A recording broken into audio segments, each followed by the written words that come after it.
నువ్వు మాట్లాడే సార్. నా పేరు అప్పలనాయుడు సార్. నెక్స్ట్ అన్ని పార్టీలు యువతని ఏమో రాజకీయాల్లో రమ్మంటుంది. ప్రతి పార్టీ రాజకీయాల్లో రమ్మంటుంది యువతని. ఓటుకి 1000 రూపాయలు కట్టి కావాల్సిన రాజకీయంలో ఇప్పుడు ఒక యువత డబ్బు లేకుండా వచ్చి గెలిచే అవకాశం ఉందా?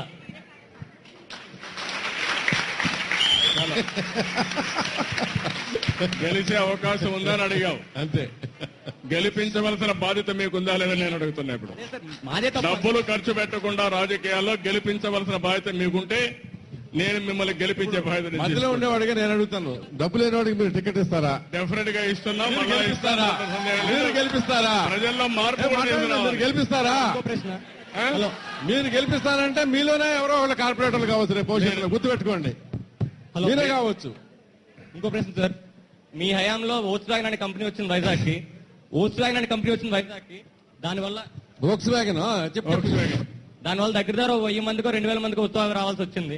తర్వాత కాంగ్రెస్ ప్రభుత్వం వచ్చింది. సోకాల్ చాలా పెద్ద మనిషి అది రాకుండా చేశారు. ఇప్పుడు ఆయన మీద పోరాటం చేసి మా అందరికి జరిగిన నష్టాన్ని పూడ్చగలరా?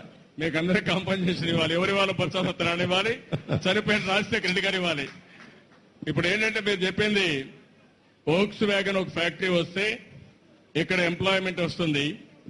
రెండోది ఎంప్లాయ్మెంటే కాదు, ఆటోమొబైల్ ఇండస్ట్రీ వస్తే పెద్ద ఎత్తున ఉపాధి అవకాశాలు వస్తాయని తెప్పించాం. కానీ తమ్ముడు చెప్పినట్టు కాంగ్రెస్ నాయకులు మన దేశంలో చట్టం ఎంత బాగా పనిచేస్తుంది ఒక ఉదాహరణ మాత్రం. వోక్స్ వ్యాగన్ లో పనిచేసిన సూస్టర్ అనే ఒక వ్యక్తి ఉద్యోగి, అతను అవినీతికి పాల్పడ్డారు. అతని ఉద్యోగాన్ని తీసేశారు. ఇంటర్పోల్ చెప్పి అరెస్ట్ చేయించారు, జైల్లో ఉన్నాడు.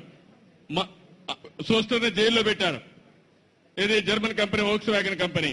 మన రాష్ట్రంలో బొత్స సత్యనారాయణ మంత్రి, రాజశేఖర రెడ్డి ముఖ్యమంత్రి, ఆయన ఇండస్ట్రీ మినిస్టర్ నుంచి మార్కెటింగ్ మినిస్టర్ ప్రమోషన్ ఇచ్చారు.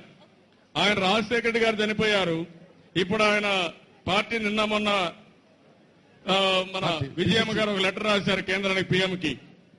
ఆంధ్రప్రదేశ్ లో జరిగిన biggest scam Volkswagen scam అని.